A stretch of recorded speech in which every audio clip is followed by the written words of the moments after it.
لە شاری هەولێر ژمارەیەک لە چاڵەکانی سیاسی و نوێنەرانی بەشێک لە پارتە سیاسیەکان بەرەو بەردەم بارەگەی UN چوون بۆ ئەوەی گردبوونەوەیەک ئەنجام بدەن کە تێیدا داوای ئەوەیان دەکرد هەرچی زووە هێزەکانی تورکیا لە خاکی عێراق بکشێنەوە بەڵام لەلایەن هێزە ئەمنیەکانەوە ڕێگەیان پێنەدرا یادەشتی خۆیان ڕادەستی نوێنەرانی UN بکەن بۆیە ئەوانیش لە ڕێگەی ڕاگەیاندنەوە پەیامی خۆیان ڕاگەیاند هەموو سوپا و داگیرکاریەک و لەشکرکێشێک ڕەت دەکەینەوە چونکە لە کاتێکدا دەبینیم بەرخودانی هێزەکانی گەریلا پێشمەرگە لە سەنگەرەکانی بەرگری چۆتە ئاستێک کە هەموو جیهانی سەرسام کردووە بۆیە لای ئێمە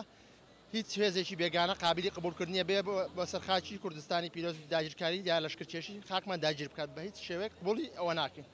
پێش هەموو شتێک ئەرکێکی نیشتیمانی و ئەرکێکی ئەخلاقی ئەمە بێ ئێمە بەدەنگەوە بینەوە کۆمەڵی چاڵاکوانن لە هەولێر و لە کوردستان چۆ ئێمە واجهەی ئەم خەڵکەین ڕاستە ئێستا ئاوبلۆقەیەک لەسەر ئازادیەکانی خەڵک هەیە بەڵام بێدەنگ بۆن لەم بارەوە عیبێکی گەورە دەگەینە بۆ ئێمە بەداخەوە هاوڵانی پاسەوان نیانێش بچینە ژوورەوە یاداشتەکەمان بگەین بەدەستی UN بە بیانی ئەوەیە کە وڵات ماوە نەگرتۆ لە پارێزگار بەڵام ئێمە بەیانی قسەمان لەگەڵ ئەوان کرد موافقەمان وەگرت بوو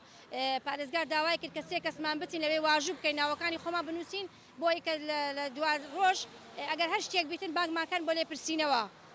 هۆکارەکانی ژەوە دیارە خۆی کە دەسەڵات ڕێگە ناداتن ئەم خۆپیشاندانانە بکرد کە خۆپیشاندانە بگرتبنەوە بتەنها گەیاندنی پەیامێک بوو لە ڕێکخراوەکانی کۆمەڵی مەدەنی بەدەست UN و لەوێشەوە کە کار لەسەر بکرێتن و هێزی تورکیا بکشێتەوە لە خاچی عێراق هەرێمی کوردستان لای خۆیەوە هێزە ئەمنیەکانیش هۆکاری ڕێگەنەدانیان بۆ ئەوە گەڕاندەوە کە ئەم گردبوونەوەیە بەبێ مۆڵەتە بۆیە ڕێگەیان پێنادرێت لە بەردەم UN گردبوونەوە ئەنجام بدەن و یاداشتی خۆیان ڕادەست بکەن ئەحمەد زێباری دەنگی ئەمریکا هەولێر